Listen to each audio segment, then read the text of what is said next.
साथियों, एक बार फिर से आपका स्वागत है इस YouTube चैनल में। तो साथियों, इस वीडियो में जो हम लोग देखने वाले हैं वो झारखंड बोर्ड के द्वारा रिलीज किया गया मॉडल पेपर, जो जैक के द्वारा रिलीज किया गया है मॉडल पेपर, उसका सॉल्यूशन हम लोग पूरे एक्सप्लेनेशन के साथ हम लोग देखेंगे, पूरे हल के साथ देखेंगे, तरीके के साथ सॉल्व कैसे किया जाता है वो सभी देखने वाले हैं। तो साथियों, वीडियो में अंत तक बने रहिएगा। चैनल के ऊपर आप नए हैं तो चैनल को सब्सक्राइब भी कर लीजिएगा, साथ में बेल आइकन को दबा के रखिए ताकि आने वाले वीडियो का नोटिफिकेशन आपको मिल सके। तो चलिए साथियों, बिना समय गंवाए हम लोग सामाजिक माफ़ कीजिएगा विज्ञान का, ठीक है, विज्ञान का सॉल्यूशन हम लोग देखते हैं। और इसमें जो है सामान्य निर्देश दिया हुआ उसको थोड़ा सा आप सभी को समझा दें कि कुल 40 प्रश्न है और सभी प्रश्न अनिवार्य होंगे और प्रत्येक प्रश्न के लिए 1 अंक निर्धारित किया गया है और प्रत्येक के लिए 4 विकल्प दिए गए हैं और गलत के लिए कोई अंक नहीं कटेगा, ठीक है। इसी तरीके से आप बोर्ड एग्जाम जब आप देने के लिए सेंटर में जाइएगा तो ऐसा ही क्वेश्चन आपको मिलेगा और इसी तरीके से सामान्य निर्देश उसमें भी दिया हुआ रहेगा, ठीक है। तो चलिए साथियों, बिना समय गंवाए हम लोग चलते हैं क्वेश्चन के ऊपर। तो फर्स्ट क्वेश्चन आप देख पा रहे हैं, दिया हुआ है कि निम्न में किन राशियों का एसआई मात्रक समान होता है। तो किन राशियों का एसआई मात्रक समान होता है, तो देखिए यहाँ पे ऑप्शन दिया हुआ है चाल, वेग। जी हाँ, देखिए चाल और वेग का जो होता है एसआई मात्रक मीटर पर सेकेंड होता है। ठीक, क्या होता है? मीटर पर सेकेंड होता है, ठीक है ना। तो आपका सही आंसर ऑप्शन नंबर ये हो जाएगा, ठीक है। नेक्स्ट क्वेश्चन नंबर 2 के ऊपर आते हैं। क्वेश्चन 2 दिया हुआ है कि निश्चित दिशा में वस्तु द्वारा तय की गई दूरी है। तो निश्चित दिशा में एक ही दिशा में कौन अति करता है? तो यहाँ पे देखिए ऑप्शन नंबर सी दिया हुआ है विस्थापन। देखिए चाल तो नहीं, वेग भी नहीं और त्वरण भी नहीं होगा, विस्थापन होता है, ठीक है। किसी निश्चित दिशा में वस्तु द्वारा तय की गई दूरी विस्थापन होता है, ठीक है ना। चलिए नेक्स्ट क्वेश्चन साथियों, बिना समय गंवाए हम लोग क्वेश्चन के ऊपर आते हैं। क्वेश्चन नंबर 3 देखिए दिया हुआ है कि वेग का एसआई मात्रक क्या होता है। तो ऊपर में ही हम लोग देखे थे कि वेग का एसआई मात्रक क्या था। तो वेग का एसआई मात्रक क्या होता है? मीटर पर सेकेंड, जो ऑप्शन नंबर डी में दिया हुआ है, ठीक है, मीटर पर second. And next question number 4 देखिए कि स्वचालित वाहनों में एक यंत्र लगा होता है जो उनके द्वारा तय की गई दूरी को प्रदर्शित करता है। तो जैसे कि आप एक वाहन गाड़ी चलाते हैं तो आपका जो मीटर लगा हुआ होता है उस मीटर को क्या कहते हैं? तो इस मीटर को हम लोग कहते हैं ओडोमीटर, जो आपका ऑप्शन नंबर ये में दिया हुआ है, ठीक है ना। चलिए नेक्स्ट क्वेश्चन नंबर हम लोग 5वां देखते हैं। 5वां में दिया हुआ है, क्या दिया हुआ है कि यदि पिंड का द्रव्यमान 2 गुना कर दिया जाए तो उसका वेग आधा हो जाए तो पिंड का रेखा संवेग होगा। तो चलिए साथियों, हम लोग सबसे पहले 5वां देखिए कैसे हम लोग सॉल्व करते हैं। सबसे पहले इसको थोड़ा सा अब सेट हो गया। क्या कह रहा है कि पिंड का द्रव्यमान 2 गुना कर दिया जाए, मतलब कि जो भी वस्तु है उसका द्रव्यमान 2 गुना कर दिया जाए। एम, जैसे सबसे पहले देखिए क्या होता है संवेग बराबर फॉर्मूला आप जानते हैं कि क्या होता है, P बराबर एम भी, यही होता है। क्या होता है? P बराबर एम भी। फिर क्वेश्चन क्या कहता है, देखिए अब कहता है कि पिंड का द्रव्यमान m, मतलब कि m बराबर द्रव्यमान मतलब m, ठीक है ना, मास।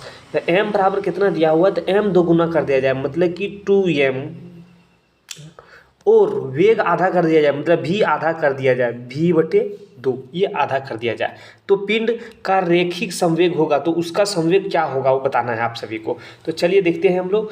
तो यहाँ पे क्या होगा कि संवेग बराबर क्या होता है, ये देखिए ये 2 भागा में ये गुना में कट गया तो p बराबर कितना आ गया आपका, तो p बराबर आपका आ गया है mv, ठीक है, p बराबर mv आ गया। तो देखिए यहाँ भी p बराबर mv था, यहाँ भी p बराबर mv। तो मतलब क्या हुआ कि अगर आधा हो जाए या अधिक हो जाए इससे कोई फर्क नहीं पड़ेगा, जो मान था वही रहेगा, ठीक है, जो संवेग है वही रहेगा। जो ऑप्शन नंबर आपका किसमें दिया हुआ है वही रहेगा ना, हाँ बी में दिया हुआ, ऑप्शन नंबर बी में दिया हुआ, ठीक है। आप अच्छे तरीके से इसको नोट कर लीजिए, एक बार और नहीं होता है तो रिवर्स करके देख लीजिए, अच्छे तरीके से आप समझ लीजिए, ठीक है। नेक्स्ट क्वेश्चन नंबर 6 की ओर बढ़ते हैं। छठा क्या दिया हुआ है, कह रहा है कि यदि कोई वस्तु ए और बी के द्रव्यमान क्रमशः 6 kg तथा 34 kg हो, मतलब ए का वजन 6 kg और बी का वजन 34 kg हो, तो क्या होगा? तो ए का जड़त्व तो बी के जड़त्व से अधिक होगा या बी का जड़त्व तो ए के जड़त्व से अधिक होगा। या ये का जड़त्व तो बी का जड़त्व तो बराबर होगा, या ये तथा बी का जड़त्व तो शून्य होगा। तो समझिए सबसे पहले क्या है, किसका वजन सबसे अधिक है। तो देखिए बी का जो है वजन सबसे अधिक है, और आप सभी जानते हैं कि जिसका वजन अधिक होता है उसी का जड़त्व तो अधिक होता है ना। तो बी का देखिए, तो बी का जड़त्व तो ये के जड़त्व से अधिक होगा, जो ऑप्शन नंबर आपका बी में दिया हुआ है, ठीक है ना।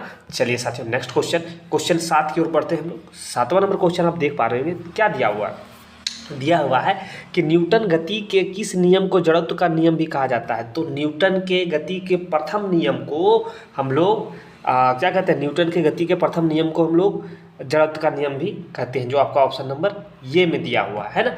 नेक्स्ट क्वेश्चन नंबर 8 देखिए, दिया हुआ है कि रॉकेट के सिद्धांत पर कार्य करता है। तो रॉकेट के सिद्धांत किस सिद्धांत पे कार्य करता है। तो ये जो काम करता है संवेग के संरक्षण के नियम पे काम करता है, जो ऑप्शन नंबर आपका सी दिया हुआ है, ठीक है ना। नेक्स्ट क्वेश्चन नंबर आप 9वां देखिए, क्या दिया हुआ है साथियों। 9वां नंबर में दिया हुआ है, कह रहा है कि 60 केजी द्रव्यमान के किसी मनुष्य का भार चंद्रमा पर क्या होगा। तो 60 केजी किसी मनुष्य का भार चंद्रमा पर क्या होगा, जहां जी बराबर इतना दिया हुआ है, मतलब कि 100 मीटर पर सेकंड स्क्वायर दिया हुआ है, ठीक है। तो वेट निकालने का तरीका क्या होता है, सबसे पहले समझिए आप। तो क्या होता है, तो यहाँ पे होता है कि W बराबर, देखिए समझिए सबसे पहले इसको थोड़ा अच्छे तरीके से सेट कर लेते हैं। W बराबर होता है क्या, W बराबर होता है M और G। तो M बराबर दिया हुआ 60 केजी, कितना दिया हुआ है 60 केजी, और G बराबर दिया हुआ है 10। जब इसको हम लोग गुना करेंगे तो 600 हो जाएगा, होता है कि नहीं, 600 हो जाएगा। और मीटर पर सेकंड स्क्वायर और केजी द्रव्यमान ये हो जाता है न्यूटन हो जाता है आपका, कितना न्यूटन हो गया। लेकिन कह रहा है चंद्रमा पर भार क्या होगा। तो चंद्रमा पर भार निकालने के लिए क्या करना है आपको, 1/6 से गुना कर देना है, ठीक है। तो हम लोग क्या लिखेंगे कि 600 गुने 1/6, यहाँ से 6 और यहाँ से 6 कैंसिल हो जाएगा, बचेगा क्या 100। क्या बच गया आपका 100 न्यूटन, लेकिन बच गया। तो देखिए 100 न्यूटन कहाँ दिया हुआ है, तो 100 न्यूटन आपका ऑप्शन नंबर सी में दिया हुआ है, आपका सही हो जाएगा। आप अच्छे तरीके से एक बार रिवर्स कीजिए, फिर से इसको देखिए आप। चलिए देखिए 10वां नंबर क्वेश्चन क्या कहता है कि यदि दो वस्तु के बीच की दूरी को आधा कर दिया जाए, मतलब कि कोई वस्तु ये है, यहाँ पे एक वस्तु बी है, ठीक है, दोनों के बीच की दूरी जो है उसको आधा कर दीजिए, मतलब इसको आधा कर दीजिए आप, ठीक है। तो बीच के गुरुत्वाकर्षण बल किस प्रकार बदलेगा। तो इसके बीच में जो आकर्षण गुरुत्वाकर्षण बल है, ठीक है ना, तो इसके बीच में कुछ बदलाव होगा, किस प्रकार बदलेगा वही पूछ रहा है आपको, ठीक है। तो चलिए इसको हम लोग ऐसे समझते हैं। सबसे पहले तो F बराबर, मतलब कि यहाँ पे फॉर्मूला जो होता है कि F बराबर G m1, मतलब कि द्रव्यमान 1 मास 1 इंटू मास 2 डिवाइडेड r², ठीक है। समझिए सबसे पहले कैसे इसको हम लोग सॉल्व करते हैं। तो सबसे क्या कह रहा है कि आधा कर दिया जाए, क्या कर दिया जाए, आधा कर दिया जाए। तो बीच की दूरी, मतलब बीच की दूरी, इसका रेडियस जो आधा कर दिया जाए तो क्या होगा, देखिए यहाँ पे G तो ऊपर वाला J का से रहने दो भैया, M2 है ना। चलो R जो है उसको आधा कर दिए, तो R/2 का आधा कर देंगे, इसका स्क्वायर कर दिए हम लोग, ठीक। चलिए समझिए आगे, ऊपर वाला ज्यों का त्यों रहने दो, M1 M2 बटे ये क्या हो जाएगा, समझिए यहाँ पे ये क्या हो जाएगा कि R²/4। अब ये 4 इधर भाग में है, जब ऊपर जाएगा तो गुना हो जाएगा, तो क्या हो जाएगा, समझिए यहाँ पे 4G M1 M2 हो जाएगा ना। तो यहाँ पे देखिए कितना से गुना हो गया है, 4 से गुना हो गया है ना। जब 4 से आपका गुना हो गया है तो आपका सही आंसर देखिए यहाँ पे क्या हो जाएगा, 4 गुना हो जा रहा है आपका, ये हो गया। एक बार अच्छे तरीके से इसको आप कॉपी पेन लेके रिवर्स कर लीजिएगा, फ्रेश कर लीजिएगा, देखिए तो 4 गुना बढ़ जाएगा। तो ऑप्शन नंबर जो आपका ये दिया हुआ है सही हो जाएगा, ठीक है। नेक्स्ट क्वेश्चन नंबर 11 की ओर बढ़ते हैं। क्वेश्चन 11 देखिए दिया हुआ है कि ध्वनि किस माध्यम से गमन करती है। तो ध्वनि जो होता है सभी माध्यम में गमन करती है, ठीक है ना। 11वां नंबर क्वेश्चन का सही आंसर क्या हो जाएगा कि ठोस में भी, तरल में भी, गैस में भी, उपयुक्त सभी होगा। 12वां नंबर क्वेश्चन दिया हुआ है कि वायु में ध्वनि तरंगे निम्न में से किस का उदाहरण है। तो किसका उदाहरण है, तो अनुदैर्ध्य तरंग का ऑप्शन नंबर ये जो आपका सही हो जाएगा। नेक्स्ट क्वेश्चन दिया हुआ है क्वेश्चन नंबर 13 कि मानव श्रवण की श्राव्य प्रास की ऊपरी आवृत्ति सीमा लगभग क्या होती है। तो ऊपरी आवृत्ति सीमा क्या होती है, तो आप कितना होता है, तो मानव नेत्र का श्राव शक्ति कितना होता है, 20 हर्ट्ज से कितना, 20 हर्ट्ज से 20,000 हर्ट्ज तक होता है कि नहीं, हर्ट्ज तक होता है, माफ़ कीजिए, हाँ जी 20,000 हर्ट्ज होता है, ठीक है। तो देखिए ऊपरी सीमा ये वाला पूछ रहा है आपको कि इसमें जो दिया हुआ है ना, इसमें देखिए यहाँ ये दिया हुआ यही पूछ रहा है। तो देखिए यहाँ पे 20,000 हर्ट्ज लिखा हुआ है, कहीं पे नहीं दिख रहा है आपको। जब नहीं दिख रहा है तो देखिए 20,000 को हम लोग कैसे लिखते हैं, 20,000 को हम लोग यहाँ पे के 20 के लिखते हैं। 20 के मतलब 20,000, के मतलब 1000 होता है, ठीक है। तो यहाँ पे 20,000, तो यहाँ पे देखिए दिया हुआ है ऑप्शन नंबर ये में कि 20 के HZ, 20 के मतलब 20,000 हर्ट्ज, SZ मतलब हर्ट्ज होता है, ठीक है ना। चलिए तो आपका ऑप्शन नंबर ये सही हो जाएगा। क्वेश्चन नंबर 14 दिया हुआ है क्या कि दिया हुआ है कि दो विभिन्न पदार्थों के कणों का स्वतः मिलना क्या कहलाता है। तो दो विभिन्न पदार्थों के कणों को स्वतः मिलना विसरण कहते हैं। ऑप्शन नंबर बी आपका सही हो जाएगा, है ना। 15वां नंबर क्वेश्चन के ऊपर आते हैं कि बर्फ का गलनांक कितना होता है। तो बर्फ का गलनांक 0 डिग्री सेल्सियस होता है, ठीक है। जहाँ पे दिया नहीं दिया हुआ 0 डिग्री सेल्सियस दिया ही नहीं है। तो आप सभी जानते हैं कि केल्विन में जब 0 डिग्री को बदलते हैं तो कितना होता है कि 273 केल्विन होता है। तो देखिए यहाँ पे ऑप्शन नंबर आपका सी में दिया हुआ है 273.16 केल्विन, ठीक है। तो 16 को हम लोग नहीं मतलब कैलकुलेट करते हैं, हम लोग सिर्फ याद किए हुए हैं कि 273 केल्विन, लेकिन आपका वैल्यू जब बदलते थे 16 भी आता है, ठीक है। तो वो हम लोग नहीं लिखे हुए हैं। तो यहाँ पे आपका ऑप्शन नंबर सी हो जाएगा कि 273 0 डिग्री सेल्सियस या 273.16 केल्विन। याद रखिएगा इसको, ठीक है बाबू। चलिए नेक्स्ट क्वेश्चन आप देखिए यहाँ पे 16वां नंबर क्वेश्चन दिया हुआ है कि निम्नलिखित में किसे सबसे अधिक संपीड़ित किया जा सकता है। तो किससे सबसे अधिक संपीड़ित किया जा सकता है। तो हाइड्रोजन गैस को संपीड़ित किया जा सकता है, जो ऑप्शन नंबर आपका सी में दिया हुआ है, ठीक है ना। 17वां नंबर क्वेश्चन आप देखते हैं। 17वां देखिए यहाँ पे दिया हुआ है कि निम्नलिखित में से कौन यौगिक का उदाहरण है। तो निम्नलिखित में से कौन यौगिक का उदाहरण है। तो जल जो है एक यौगिक का उदाहरण है। पीतल किस धातु का मिश्र धातु है। तो पीतल जो है वो आपका ZnCu, हाँ, जिंक और कॉपर का मिश्र धातु है, जो आपका ऑप्शन नंबर ये सही हो जाएगा। 19वां नंबर क्वेश्चन देखिए दिया हुआ है कि निम्नलिखित में से कौन रासायनिक परिवर्तन का उदाहरण है। तो रासायनिक परिवर्तन का उदाहरण देखिए जल रासायनिक परिवर्तन कहते हैं किसको, समझिए अपना भाषा में। रासायनिक परिवर्तन कहते हैं कि जब एक बार बदल गया फिर उसको पुनः वापस नहीं कर सकते हैं। जैसे सपोज देखिए एग्जांपल दिया हुआ है यहाँ पे जल का बर्फ में बदलना। जो जल है वो जमादियम बर्फ बन गया। क्या बर्फ से पानी हम लोग प्राप्त कर सकते हैं। जी प्राप्त कर सकते हैं। जब इसको गर्म करेंगे तो बर्फ आ जाएगा, है ना। भोजन का पच जाना, हम खाना खाए भोजन पच गया, अब पच गया उस भोजन को बोलेंगे नहीं नहीं नहीं आपको फिर से भोजन जो हम दिए हैं आपको बाहर कर दीजिए, कर पाइएगा, नहीं कर पाइएगा। मोमबत्ती पिघल गया फिर उसको जमा करके फिर पिघला कर मोमबत्ती हम लोग बना लेंगे। लोहे के चूर्ण को बालू में मिलाना, लोहा के चूर्ण को बालू में मिलाएंगे, बालू से फिर एक एक करके साइड कर लेंगे, है ना। तो देखिए लेकिन खाना पच गया है तो उसको हम लोग फिर से नहीं बना सकते हैं। तो यही यहाँ पे एक आपको बदलाव दिख रहा है कि भोजन का पचना, यही आपका एक रासायनिक परिवर्तन का उदाहरण है। और उसके बाद जितना भी इसमें दिया हुआ है 3 ऑप्शन, ये सभी आपका भौतिक परिवर्तन कहलाएंगे, ठीक है। चलिए 20वां नंबर क्वेश्चन दिया हुआ है कि सोडियम ऑक्साइड का सूत्र क्या होता है। तो सोडियम ऑक्साइड का सूत्र होता है N2O, ऑप्शन नंबर बी हो जाएगा आपका, ठीक है। एंड नेक्स्ट क्वेश्चन नंबर आगे बढ़िए दिया हुआ है N2O, जी हाँ ना है 1186, ठीक, हाँ N2O ही होगा, ऑप्शन नंबर बी होगा। एंड 21वां नंबर क्वेश्चन देखिए दिया हुआ है कि 36 ग्राम जल में जल के कितने मोल मौजूद हैं। तो 36 ग्राम जल में जल के कितने मोल मौजूद है उसको समझते हैं हम लोग अपने भाषा में, ठीक है। चलिए दिया हुआ मोल बराबर क्या होता है फॉर्मूला। मोल बराबर होता है, आप सभी जानते हैं कि मोल बराबर होता है,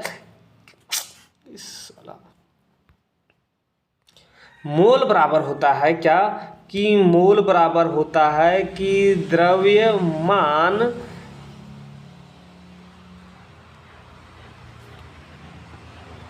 है ना, द्रव्यमान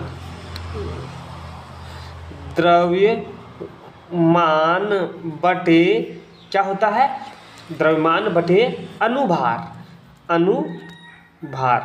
ये 2 होता है, ठीक है। अब यहाँ पे देखिए अनुभार कैसे निकालते हैं। तो जल का क्या होता है H2 वो, तो इसका क्या होगा कि इसका 2 हो गया और प्लस इसका जो अनुभार निकलेगा ऑक्सीजन का वो 16 हो जाएगा, दोनों हो गया आपका 18, ठीक है। अनुभार बराबर 18 हो गया।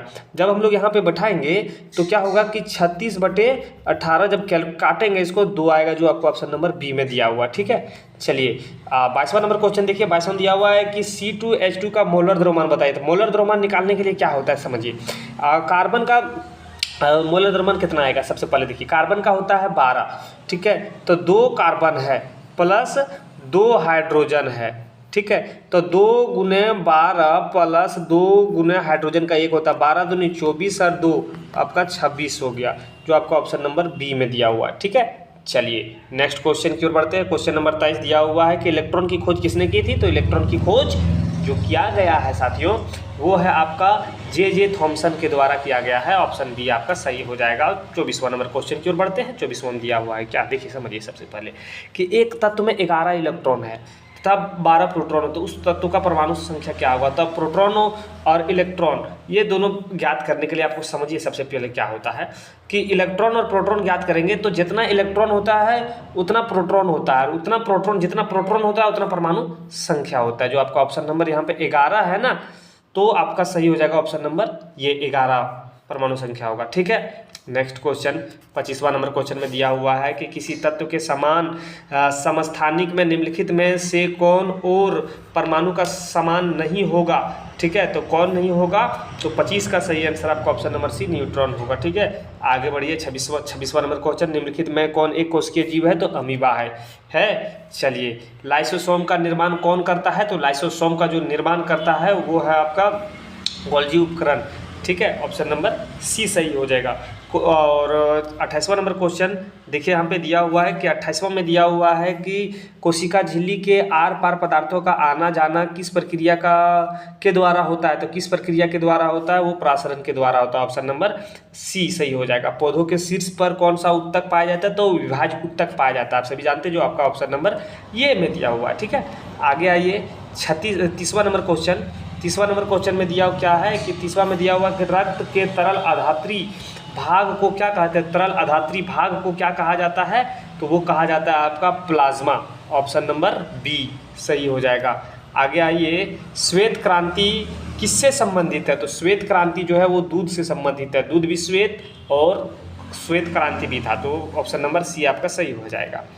एंड 32वां दिया हुआ है कि निम्न में कौन रबी फसल का उदाहरण है। तो आप सभी जानते हैं कि चना जो है वो रबी फसल का एग्जाम्पल है, और ये 10वां में भी आप लोगों को याद करने के लिए भूगोल में मिलेगा आपको। ठीक है, तो याद रखिएगा अच्छे से, रबी फसल का एग्जाम्पल।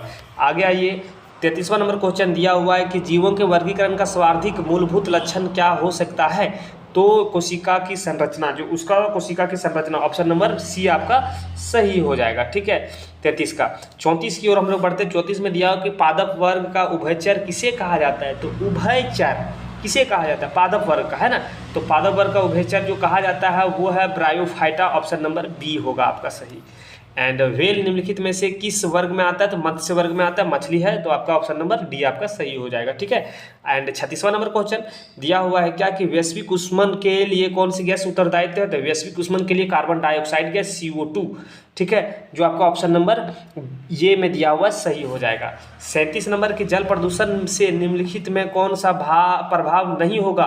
तो कौन सा प्रभाव नहीं होगा, जल प्रदूषण से निम्नलिखित में कौन सा प्रभाव नहीं होगा। तो जल में ऑक्सीजन की कमी और फेफड़ा संबंधित रोग प्रभाव नहीं होगा ना। जल प्रदूषण से निम्नलिखित में कौन सा प्रभाव नहीं होगा, तो फेफड़ा संबंधित रोग, आपका ऑप्शन नंबर डी सही हो जाएगा। And next question, and 38 number question दिया हुआ है क्या, निम्नलिखित में कौन असंक्रामक रोग है। असंक्रामक रोग, असंक्रामक रोग कहते हैं उसको जो किसी दूसरे में ट्रांसफ़र नहीं होता है।